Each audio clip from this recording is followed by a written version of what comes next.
Students good morning, how are you. So students, आज अपना discussion जो है वो है कॉमर्स स्ट्रीम पे। हो सकता है जो वीडियो देख रहे हो स्टूडेंट्स, उन्होंने 10th पास कर ली हो या करने वाले हैं। ये स्टूडेंट्स एक ऐसा टाइम होता है जब अपने को एक अपनी स्ट्रीम डिसाइड करनी होती है, अपना करियर उस पर डिपेंड करता है। तो स्टूडेंट्स, सबसे पहले आप ये देखिए कि आपका इंटरेस्ट किस में है। अगर आपका इंटरेस्ट है कॉमर्स में तो कॉमर्स लीजिए, आर्ट्स में है या साइंस में है, सबसे पहले आप ये डिसाइड कीजिए। आफ्टर दैट आप उस स्ट्रीम को ऑप्ट कीजिए। ठीक है, सबसे पहले आप ये देखिए कि आपको उसमें क्या क्या अपॉर्चुनिटीज मिलेगी। कोई भी एक मतलब स्ट्रीम है ना, तो उसकी अपॉर्चुनिटीज देखिए। आप सबसे पहले ये सर्च कीजिए, उसके बाद उस स्ट्रीम को ऑप्ट कीजिए। किसी को देख के आप कॉमर्स में मत जाइए, किसी को देख के आप आर्ट्स या साइंस में मत जाइए। तो स्टूडेंट्स, एक चीज मैं आपको बताता हूं कि कुछ स्टूडेंट्स के माइंड में ये होता है कि ठीक है अपने को साइंस लेनी है। हो सकता है कि अगर साइंस नहीं लेनी है, थोड़ा वीक बच्चा है, तो अपने उसको क्या करते हैं, हो सकता है वो बोलता है कि ठीक है चलो कॉमर्स ले लेते हैं। ये चीज स्टूडेंट्स बिल्कुल भी नहीं होनी चाहिए। कॉमर्स को आप अपनी एक चॉइस बनाइए, आप उसको एक ऑप्शन लेके मत चलिए। जो हाईएस्ट पेड जॉब है एक रिसर्च के अकॉर्डिंग, वो कॉमर्स स्ट्रीम के पर्सन्स की है। कॉमर्स स्ट्रीम में जो पर्सन्स हैं उनकी जॉब बहुत ही अच्छी है, ग्रोथ अपॉर्चुनिटीज बहुत है। ठीक है, तो मेरा बोलने का मतलब ये है कि एक आप इसको सेकंड ऑप्शन लेके मत चलिए, इसको आप अपनी एक चॉइस बनाइए। ठीक है, तो स्टूडेंट्स अपने बात करते हैं। सबसे मेन चीज क्या है कि कॉमर्स लेनी है तो कॉमर्स में सर स्कोप क्या होंगे, इसके क्या क्या अपॉर्चुनिटीज है, तो स्टूडेंट्स मैं आपको वो बताता हूं। ठीक है, CFA chartered financial analyst, chief executive officer, investment banker बन सकते हैं अपने, marketing manager, human resource manager, entrepreneur, financial adviser, investment analyst, cost accountant, इसको स्टूडेंट CWA भी बोला जाता है, company secretary CS, portfolio manager, sales manager, retail management, business administrator, e commerce जो कि आजकल बहुत ज़्यादा चल रहा है, actuarial science, stock broking. Students, ये जस्ट मैंने आपको एक एग्जॉस्टिव लिस्ट दी है। इसके बाद भी और बहुत सारी अपॉर्चुनिटीज है जो कि मैं आपको कमिंग वीडियोस में बताता रहूँगा। ठीक है, ये तो सिर्फ मैंने आपको जस्ट जितना मेरे को अभी पता था वो बता दिया, और भी आपको धीरे धीरे बताते रहेंगे। अब स्टूडेंट्स अपने स्टार्ट करते हैं अपनी अकाउंटिंग। ठीक है, ये देखिए स्टूडेंट्स, अपनी अकाउंटिंग क्या है। तो स्टूडेंट्स, मैं आपको अकाउंट सब्जेक्ट करवाऊंगा। तो व्हाट इज अकाउंटिंग, अकाउंटिंग है क्या। तो स्टूडेंट्स, आपने ये देखा होगा आपके फैमिली में कोई बिजनेस कर रहा होगा या कोई रिलेटिव्स बिजनेस कर रहा होगा। तो स्टूडेंट्स अपने एक इमेजिनेशन करते हैं कि अपने को एक बिजनेस स्टार्ट करना है, तो उसके लिए क्या चाहिए, मनी चाहिए। सबसे पहले अपने क्या करेंगे, अपने पास मनी है तो हो सकता है अपने लोगों ने एक शॉप रेंट पे ली हो तो उसका रेंट पे करना पड़ेगा, और उस शॉप में अपने क्या करेंगे, कंप्यूटर, प्रिंटर, बिल जनरेट करने के लिए, फर्नीचर, ठीक है ना, ये सब अपने लगाएंगे। और आफ्टर दैट अपने क्या करेंगे, गुड्स परचेज करेंगे, गुड्स को परचेज करेंगे, सेल करेंगे, और क्या करेंगे, हो सकता है कोई वर्कर हो उसको सैलरी देंगे, हो सकता है कि कुछ गुड्स अपने कैश में सेल कर रहे हैं, कुछ गुड्स अपने क्या कर रहे हैं, क्रेडिट में सेल कर रहे हैं। तो स्टूडेंट्स, ये सब क्या होते हैं, इन सबको बोला जाता है ट्रांजेक्शन्स। तो ये होते हैं ट्रांजेक्शन्स। ठीक है ना स्टूडेंट्स, एक चीज आप ध्यान दीजिए, जैसे सपोज करो बिजनेस है कोई, ठीक है, उसमें क्या हो रहे हैं, ट्रांजैक्शंस हो रहे हैं। स्टूडेंट्स, एक एक चीज को, एक बेसिक अकाउंटिंग टर्म आपका चैप्टर है, सेकंड चैप्टर, उसमें एक एक टर्म को एकदम अच्छे से एक्सप्लेन किया जाएगा। सिर्फ अपने एक स्टार्ट कर रहे हैं, बिल्कुल भी बॉदर नहीं होना है आपको, एकदम रिलैक्स होके सुनिएगा। ठीक है, जैसे मान लो एक बिजनेस है स्टूडेंट्स, इसमें क्या है, अपने पास में कुछ ट्रांजेक्शन्स हैं।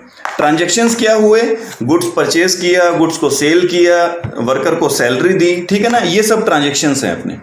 ट्रांजेक्शन है, ट्रांजेक्शन को फर्स्ट ऑफ ऑल स्टूडेंट्स अपने क्या करेंगे, रिकॉर्ड करेंगे, जिसको बोलते हैं रिकॉर्डिंग करना। ठीक है, फर्स्ट ऑफ ऑल रिकॉर्ड करेंगे। ये रिकॉर्ड करना, इसका मतलब क्या है रिकॉर्ड करने को। स्टूडेंट्स, एक बात बताइए, हो सकता है आपने 50% को, किसी को आपने कैश में सेल की, किसी को आपने क्रेडिट में सेल की। तो स्टूडेंट्स, ये मतलब दिमाग में सेट करना बहुत ही मुश्किल है कि अपने को किससे कितने रुपए लेने हैं या किसको अपने को कितनी पेमेंट करनी है। तो उसके लिए अपने क्या करते हैं, एक रिकॉर्डिंग करते हैं। रिकॉर्डिंग जैसे ही वर्ड आता है स्टूडेंट्स, रिकॉर्डिंग का मतलब होता है अकाउंट्स में जर्नल एंट्री। ये जर्नल एंट्री जो है ये बहुत ही इंपॉर्टेंट टॉपिक है आपका। तो सर क्या हम रिकॉर्डिंग कर लेंगे तो रिकॉर्डिंग के बाद हमें क्या पता चलेगा? जैसे अभी मैंने आपको बोला था कि अपने इमेजिनेशन करते हैं, एक बिजनेस शुरू करते हैं, ठीक है, कुछ पैसा उसमें, कुछ मनी उसमें इन्वेस्ट करते हैं, परचेज सेल करते हैं। तो सर क्या जर्नल एंट्री से अपने को ये पता चल जाएगा कि अपने लोगों ने कितना प्रॉफिट अर्न किया है, या आज मेरे पास कितनी अमाउंट का कंप्यूटर है, आज तक मैंने कितनी वर्कर को सैलरी पे कर दी है? तो ये चीज़ यहाँ अपने को पता नहीं चलेगी, ठीक है। इसके बाद स्टेप कौन सा आता है स्टूडेंट्स? इसके बाद स्टेप आता है क्लासिफिकेशन। क्लासिफिकेशन जो वर्ड है स्टूडेंट्स, इसमें एक चैप्टर आपका निकल के आएगा लेजर अकाउंट। यहाँ अपने सीखेंगे लेजर अकाउंट, ठीक है। तो सर क्या हाँ लेजर अकाउंट जैसे ही अपने बनाएंगे, क्लासिफिकेशन होने के बाद अपने को ये पता चलेगा कि आज मेरे पास कितनी अमाउंट का कंप्यूटर है, या मेरे पास आज कितनी एसेट है, कितनी लाइबिलिटीज़ है, या मेरे को किसी को कितनी पेमेंट करनी है, किससे कितनी पेमेंट लेनी है? तो इसका आंसर है यस। क्लासिफिकेशन करते ही अपने को ये सब पता चल जाता है। तो स्टूडेंट्स बेसिकली अकाउंटिंग क्या है? अकाउंटिंग अपने को बिजनेस की इंफॉर्मेशन दे रही है। अगर अपने अकाउंटिंग करते हैं और अकाउंट से अपने कुछ पूछते हैं कि आज हमारे पास कितनी एसेट है, कितनी लाइबिलिटी है, कितनी कैपिटल है, तो उसका आंसर कौन देगा अपने को? अकाउंटिंग। तो स्टूडेंट्स क्लासिफिकेशन के बाद एक टॉपिक आता है summarisation. What do you mean by summarisation? Summarisation का मतलब है स्टूडेंट, समराइजेशन में अपने सीखेंगे trial balance and final accounts. तो सबके मन में एक चीज जरूर आती होगी, कोई बिजनेस क्यों करता है? देखो बिजनेस किया जाता है प्रॉफिट को अर्न करने के लिए। अगर अपने समराइजेशन अपने लोगों ने कर लिया, फिर अपने अगर अकाउंटिंग से पूछे कि हम लोगों ने कितना प्रॉफिट अर्न किया, तो यहाँ इस स्टेप पे जाके अपने को ये पता चलता है कि अपने लोगों ने कितना प्रॉफिट अर्न किया। स्टूडेंट्स देखो ये जो 3 स्टेप है ना, रिकॉर्डिंग करना, क्लासिफिकेशन करना एंड समराइजेशन, स्टूडेंट्स अगर इन तीनों स्टेप को अगर अपने एक सिस्टमेटिक मैनर में करें, एंड मॉनेटरी टर्म का मतलब क्या है स्टूडेंट्स? मॉनेटरी टर्म का मतलब है अकाउंटिंग सिर्फ मॉनेटरी टर्म को ही रिकॉर्ड करेगी, ठीक है। अगर कोई ट्रांजैक्शन है, जैसे एग्जांपल लो आप टाटा ग्रुप का। टाटा ग्रुप में मेन पर्सन कौन है? रतन टाटा। सपोज करो कि रतन टाटा रिटायर हो रहे हैं टाटा ग्रुप से, तो अपने रिटायर हो रहे हैं तो लोगों को थोड़ी टेंशन तो होगी कि अब बिजनेस कैसे चलेगा, अब बिजनेस को कौन रन करेगा। अगर वो रिटायर हो रहे हैं तो उसको अपने मॉनेटरी टर्म में मेजर नहीं कर सकते। मॉनेटरी टर्म में उसको मेजर नहीं किया जा सकता है कि उससे कितना लॉस होगा, क्या होगा, ठीक है। तो जो चीज मॉनेटरी टर्म में है ना, उसी को रिकॉर्ड किया जाता है अकाउंटिंग में। तो इसीलिए मैंने बोला है कि इन तीनों स्टेप को, रिकॉर्डिंग, क्लासिफिकेशन एंड समराइजेशन, अगर इन तीनों स्टेप्स को अगर अपने एक सिस्टमैटिक मैनर में करें एंड मॉनेटरी टर्म में, ठीक है, तो इसको क्या बोला जाता है? ये स्टूडेंट्स होती है एक अकाउंटिंग प्रोसेस, ठीक है। रिकॉर्डिंग, क्लासिफिकेशन एंड समराइजेशन, ठीक है। इसके बाद क्या है? Analysis and interpretation. Analysis and interpretation से मतलब क्या है कि अपने लोगों को जो प्रॉफिट मिला है, जो अपने को इस स्टेप में आके प्रॉफिट का पता चला, या अपनी फाइनेंशियल पोजीशन कि आज मेरे पास कितनी एसेट है, कितनी लाइबिलिटीज है, यहाँ इसका क्या होता है? Analysis and interpretation. और आफ्टर दैट स्टूडेंट क्या होता है? कम्युनिकेशन। अपने इसको और एलोबरेट करेंगे, ठीक है। तो स्टूडेंट्स ये जो मैंने आपको प्रोसेस बताया है ना, ये जो मैंने आपको प्रोसेस बताया है, इस प्रोसेस को अपने एक डेफिनेशन के फॉर्म में रीड करते हैं। स्टूडेंट्स ये देखिए, मैं आपको दिखाता हूं कि जो आपकी डेफिनेशन है, ये देखिए स्टूडेंट्स, ये देखिए आपकी डेफिनेशन। जो सबसे पॉपुलर डेफिनेशन है वो किसने दी है? American Institute of Certified Public accountant. ये जो आपकी डेफिनेशन है ये आपको लर्न करनी है, और यही डेफिनेशन मैंने यहां लिखी हुई है पेज पे। ये देखिए स्टूडेंट्स मेरे साथ आप देखो, अकाउंटिंग क्या है students? Accounting is defined by AICPA, American Institute of Certified Public Accountant, as an art. Accounting क्या है? अकाउंटिंग एक आर्ट है। कौन सी आर्ट है अकाउंटिंग? अकाउंटिंग है रिकॉर्डिंग। सबसे पहले स्टूडेंट्स किसको रिकॉर्ड करेंगे? ट्रांजेक्शन्स को। रिकॉर्डिंग, क्लासिफिकेशन एंड समराइजिंग, यही मैंने बताया आपको ऊपर के प्रोसेस में। अकाउंटिंग क्या है? एक आर्ट है जिसमें अपने रिकॉर्डिंग करेंगे, क्लासिफाइंग करेंगे एंड समराइजिंग करेंगे in a significant manner. Significant manner यानी एक सिग्निफिकेंट मैनर में। स्टूडेंट्स, ये नहीं हो सकता है कि पहले अपने क्लासिफिकेशन करें और फिर अपने रिकॉर्डिंग करें। सबसे पहले रिकॉर्डिंग होगा और आफ्टर दैट क्या होगा? क्लासिफिकेशन होगा। यानी क्या है? अकाउंटिंग एक आर्ट है, recording, classifying and summarising in a systematic manner and in the terms of money. Accounting में वही चीज रिकॉर्ड होगी जो मनी फॉर्म में होगी। ओके।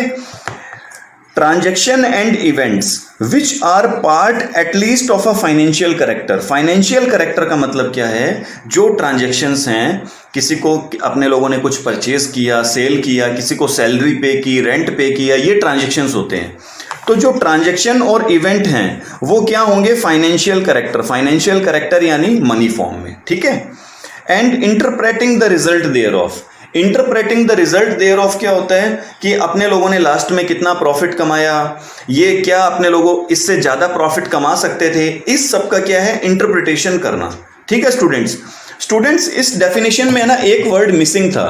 ये जो वर्ड मैंने लगाया है ना यहाँ पे कम्युनिकेशन, ये वर्ड मैंने अपने आप खुद से लगाया है। ठीक है, क्योंकि ये डेफिनेशन काफी पुरानी है, उस टाइम इसमें कम्युनिकेशन नहीं लिखा हुआ था। स्टूडेंट्स, ये जो अकाउंटिंग है ना, अकाउंटिंग आज सिर्फ एक ऑनर के लिए इंपॉर्टेंट नहीं है। अकाउंटिंग इंपॉर्टेंट है, जैसे आप अगर अपने फादर से, मदर से पूछोगे ना कि आप लोगों ने कि किसी कंपनी में कुछ पैसा इन्वेस्ट कर रखा है क्या, तो उन्होंने किसी न किसी कंपनी में पैसा इन्वेस्ट कर रखा होगा। हो सकता है उन्होंने रिलायंस के शेयर ले रखे हों, टाटा ग्रुप के शेयर ले रखे हो, ओएनजीसी के शेयर ले रखे हों। ठीक है, तो स्टूडेंट्स इसमें क्या होता है कि जो लोग जिन लोगों ने किसी कंपनी में कुछ पैसा इन्वेस्ट कर रखा है, तो वो कंपनी उनको क्या करती है? वो अपनी जो एनुअल रिपोर्ट बनाती है वो उन पर्सन्स को, इन्वेस्टर को कम्युनिकेट करती है। कम्युनिकेट इसलिए करती है कि वो भी एक तरह से उसके ऑनर है। तो इसमें कम्युनिकेशन वर्ड मैंने अपनी खुद की तरफ से लगा दिया है। स्टूडेंट्स, ये जो डेफिनेशन है ये सबसे पहले आप समझोगे और उसके बाद आपको लर्न करनी है। कल को आपको एग्जाम में पूछा जाता है व्हाट इज अकाउंटिंग, तो आपको एज इट इज ये डेफिनेशन लिखनी है। ठीक है स्टूडेंट्स, तो स्टूडेंट्स ये अपनी एक प्रोसेस थी। स्टूडेंट्स अब देखिए, अब अपने स्टार्ट करते हैं सबसे इंपॉर्टेंट चीज। देखो स्टूडेंट्स, जो अपनी यूजर्स ऑफ अकाउंटिंग इंफॉर्मेशन कौन कौन से हैं, कि अकाउंटिंग जो इंफॉर्मेशन है उसके यूजर कौन कौन है। तो स्टूडेंट्स उसके दो यूजर हैं। कौन है? एक इंटरनल यूजर होता है और एक क्या होता है स्टूडेंट्स? एक्सटर्नल यूजर होता है। स्टूडेंट्स एक बात बताइए, अगर एक मतलब अकाउंटिंग इंफॉर्मेशन है तो अकाउंटिंग इंफॉर्मेशन को कौन यूज करेगा? ये तो बहुत ही बट ऑब्वियस है कि ऑनर यूज करेगा। देखो स्टूडेंट्स, एक ऑनर जो होता है, जो एक पर्सन बिजनेस को रन कर रहा है, उसका तो इंटरेस्ट होगा ना अकाउंटिंग इंफॉर्मेशन में कि हमने कितना प्रॉफिट अर्न किया है या हमारी फाइनेंशियल पोजीशन क्या है। फाइनेंशियल पोजीशन से मतलब है स्टूडेंट्स मेरा कि मेरे पास कितनी एसेट है और कितनी लायबिलिटीज है। ठीक है, इसके बाद में students users of accounting information के दो पार्ट हैं। इंटरनल यूजर में कौन आया? ऑनर। इसके बाद कौन आता है स्टूडेंट्स? मैनेजमेंट या मैनेजर। स्टूडेंट्स मेरा मैनेजमेंट या मैनेजर से क्या मतलब है? स्टूडेंट्स आज क्या है, लोगों के पास में बहुत पैसा है। ठीक है, तो वो क्या है, सारे बिजनेस खुद रन नहीं कर सकते। वो क्या करते हैं, जैसे मान लो कि कोई पर्सन एक स्कूल रन कर रहा है, उसको एक और स्कूल ओपन करना है दूसरी सिटी में, तो वो क्या करेगा, वहां कोई दूसरा मैनेजर या कोई दूसरी मैनेजमेंट की टीम बैठाएगा। ठीक है, स्कूल का एग्जांपल ना लो तो सपोज करो कोई कंपनी है तो उसकी काफी सारी ब्रांचेस है। ठीक है, तो वो क्या करता है, वहां दूसरी जगह एक मैनेजर बैठा देता है कि ठीक है भाई, आप भी कुछ कमाओ और कुछ हमें भी कमा के दो। तो जो मैनेजर होता है, मैनेजर सबसे पहले उस कंपनी के अकाउंट्स देखेगा, उसकी अकाउंटिंग इंफॉर्मेशन को देखेगा कि ये कंपनी प्रॉफिट में है या नहीं है। अगर प्रॉफिट में है तब तो मैं ठीक है इस कंपनी के साथ काम करूं, अदरवाइज ठीक है मैं क्यों मेरा टाइम वेस्ट करूं, मैं क्यों फंसूं ऐसी कंपनी के साथ। ठीक है स्टूडेंट्स, एक एम्प्लॉई से एक बहुत ही अच्छा एग्जांपल आता है जो मैं आपको बताऊंगा अभी। स्टूडेंट्स, एक एम्प्लॉई अपनी कंपनी के अकाउंट्स में क्यों इंटरेस्ट रखेगा? स्टूडेंट्स एक चीज बताइए आप, जैसे किंगफिशर का एग्जांपल लेते हैं, जो विजय माल्या है वो काफी लॉस में है, तो स्टूडेंट्स उसके कुछ पायलट ऐसे थे जिन्होंने टाइम से ही उस कंपनी को छोड़ दिया। ठीक है, क्योंकि उन्होंने उस कंपनी की अकाउंटिंग इंफॉर्मेशन को ध्यान में दिया, उन्होंने उस कंपनी के अकाउंट्स देख लिए थे, वो समझदार थे। और कुछ पर्सन्स उसी कंपनी में काम करते रहे और उन पर्सन्स को, उन एम्प्लॉय को आज तक सैलरी नहीं मिली है। ठीक है, तो एम्प्लॉय के लिए क्यों इंपॉर्टेंट है? क्योंकि एम्प्लॉय को सैलरी मिलेगी, बोनस मिलेगा और इंक्रीमेंट। तो ये सब चीज़ें अगर एम्प्लॉय को चाहिए तो उसको पता होना चाहिए मेरी कंपनी की क्या पोजीशन है, मेरी कंपनी कैसे वर्क कर रही है। तो स्टूडेंट्स अपने बात करते हैं एक्सटर्नल यूजर्स कौन से होते हैं। तो स्टूडेंट्स एक्सटर्नल यूजर में एक बात बताइए, कोई एक कंपनी है, उसको बिजनेस करना है, उसको अपने बिजनेस को बहुत बड़े स्केल पे लेके जाना है। तो स्टूडेंट्स कोई भी कंपनी के पास में अनलिमिटेड पैसा नहीं होता है। ठीक है, तो वो क्या करता है, बैंक से हेल्प लेता है। अगर उसको बहुत ज़्यादा अमाउंट में पैसा चाहिए, बहुत ज़्यादा क्वांटिटी में पैसा चाहिए, तो वो क्या करेगा, वो फाइनेंशियल इंस्टीट्यूशंस के पास जाएगा। तो स्टूडेंट्स बैंक या फाइनेंशियल इंस्टीट्यूशन क्या उसके मतलब कोई पर्सन जाएगा कि ठीक है मेरे को बिजनेस करना है, मेरे को पैसा चाहिए, तो क्या वो मिल जाएगा उसको? नहीं। फाइनेंशियल इंस्टीट्यूशन या बैंक्स क्या देखेंगे, कंपनी की फाइनेंशियल पोजीशन देखेंगे, कंपनी के अकाउंट्स देखेंगे। वो अकाउंट्स इसलिए देखेंगे कि वो सिक्योर करेंगे कि हाँ ये पर्सन हमें इंटरेस्ट दे देगा क्या, हमें ये पर्सन जो हम इसको लोन दे रहे हैं वो क्या रिटर्न कर सकता है, क्या ये इस पर्सन का बिजनेस ऐसा है जो ये इंटरेस्ट और प्रिंसिपल अमाउंट हमें रीपे कर देगा।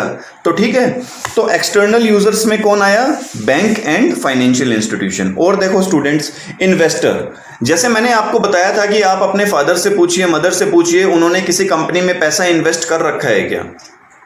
स्टूडेंट्स अपने ऐसे ही किसी के पीछे या किसी से कोई बात सुन के पैसा इन्वेस्ट नहीं करते हैं। अपने सबसे पहले उस कंपनी की अकाउंटिंग इन्फॉर्मेशन को देखते हैं कि उस कंपनी के पास में क्या क्या अपॉर्चुनिटीज़ है, उस कंपनी का क्या एम है, वो कहाँ क्या बिजनेस कर रही है, उस कंपनी की एनुअल रिपोर्ट कैसी है, उस बेसिस पे अपने किसी कंपनी में पैसा इन्वेस्ट करते हैं। तो इन्वेस्टर में स्टूडेंट्स एक होता है इन्वेस्टर जिन्होंने पैसा इन्वेस्ट कर रखा है, एक होते हैं पोटेंशियल इन्वेस्टर जो कि इन्वेस्ट करना चाहते हैं। ठीक है स्टूडेंट्स, क्रेडिटर क्या होता है? स्टूडेंट्स क्रेडिटर वो होता है, सपोज करो कि मैंने किसी पर्सन से कुछ गुड्स परचेज किया और वो भी मैंने परचेज किया क्रेडिट पे। अगर मैंने क्रेडिट पे परचेज किया तो मेरे को उस पर्सन को पैसे देने हैं। अगर किसी पर्सन को मेरे को पैसे देने हैं, क्यों पैसे देने हैं? क्योंकि मैंने उससे गुड्स परचेज किया था क्रेडिट पे। तो पर्सन वो क्या होता है, तो स्टूडेंट्स वो क्या होता है, मेरा क्रेडिटर होता है। तो जो क्रेडिटर होता है, क्रेडिटर को क्या है, मेरे से पैसे लेने हैं तो वो मेरी अकाउंटिंग इन्फॉर्मेशन को भी देखेगा। ठीक है ना, ऐसे ही मेरे को कोई क्रेडिट पे गुड्स सोल्ड नहीं करेगा, वो मेरी अकाउंटिंग इन्फॉर्मेशन को देखेगा, मेरे अकाउंट्स को देखेगा। तो स्टूडेंट्स, और गवर्नमेंट भी इंटरेस्टेड होती है अपनी अकाउंटिंग इन्फॉर्मेशन में। क्यों इंटरेस्टेड है? क्योंकि गवर्नमेंट को रिवेन्यू एक बिजनेसमैन से ही तो मिलता है। तो वो इंटरेस्टेड होती है कि इस कंपनी का अकाउंट कैसा है, उसकी अकाउंटिंग इन्फॉर्मेशन कैसी है। ठीक है, और कंज्यूमर क्या होता है? कंज्यूमर वो होता है जो किसी कंपनी के जो फाइनल प्रोडक्ट है उसको कंज्यूम करता है। तो एक कंज्यूमर किसी कंपनी की फाइनेंशियल इंफॉर्मेशन, अकाउंटिंग इंफॉर्मेशन को क्यों ध्यान में रखेगा? वो इसलिए रखेगा कि अगर मैं किसी कंपनी का प्रोडक्ट यूज कर रहा हूं तो क्या ये कंपनी मेरे को इन फ्यूचर भी वो प्रोडक्ट अवेलेबल करवा पाएगी। इसीलिए तो स्टूडेंट्स ये टॉपिक ये था, ये बहुत ही इंपॉर्टेंट टॉपिक है। ये सब मैं आपको जो करवा रहा हूं, ये आप ये मत सोचना कि अकाउंट्स अपनी बोरिंग है। अकाउंट्स 80 to 90% प्रैक्टिकल है, 10% अपनी क्या है, थियरी है। तो स्टूडेंट्स अपने क्या कर रहे हैं, मैं सिर्फ एक प्लेटफॉर्म तैयार कर रहा हूं आप लोगों के लिए कि आपको समझ आए अकाउंटिंग क्या है, अकाउंट्स में अपने क्या क्या करने वाले हैं। ठीक है, तो पैनिक होने की जरूरत नहीं है। 1 या 2 क्लास अपनी थोड़ी थ्योरी होगी, उसके बाद अपने एकदम रिलैक्स होकर प्रैक्टिकल करेंगे, और जितना प्रैक्टिकल करेंगे उतनी अकाउंट्स अपने अच्छे से सीख पाएंगे और उसी से अपनी इस पे कमांड बनेगी। ठीक है स्टूडेंट्स, तो अपने लोगों ने एक बहुत ही इंपॉर्टेंट टॉपिक किया, यूजर्स ऑफ अकाउंटिंग इंफॉर्मेशन। ठीक है, कुछ एक्सटर्नल है, कुछ इंटरनल है। ठीक है स्टूडेंट्स, क्लास कंप्लीट होने से पहले एक टॉपिक और देख लीजिए, ब्रांचेस ऑफ अकाउंटिंग। अकाउंटिंग की ब्रांचेस क्या हैं? अकाउंटिंग की 3 ब्रांचेस हैं। कौन कौन सी? एक है फाइनेंशियल अकाउंटिंग, एक है कॉस्ट अकाउंटिंग और एक है मैनेजमेंट अकाउंटिंग। फाइनेंशियल अकाउंटिंग क्या है स्टूडेंट्स? फाइनेंशियल अकाउंटिंग वो है जो कि अपने 11th और 12th में पढ़ेंगे। फाइनेंशियल अकाउंटिंग से अपने को यह पता चलेगा कि अपने लोगों ने कितना प्रॉफिट अर्न किया। ठीक है स्टूडेंट्स, एक बात बताइए कि जैसे चाइना है, अपने इंडिया में क्या कर रहे हैं, कोई भी प्रोडक्ट बनाते हैं, अपने किसी चीज़ की मैन्युफैक्चरिंग करते हैं, लेकिन चाइना वाले क्या करते हैं, उसी प्रोडक्ट को कम प्राइस पे इंडिया में अब मतलब कोई ना कोई पार्टी चाइना से इंपोर्ट कर लेती है उसी प्रोडक्ट को। तो इंडिया में क्या होता है, जो पर्सन इंडियन मैन्युफैक्चरर है उसको प्रॉब्लम क्या होती है कि वो बोलता है कि यार मेरी कॉस्ट इतनी ज़्यादा क्यों आ रही है और चाइना वाला इतने कम प्राइस पे कैसे दे रहा है।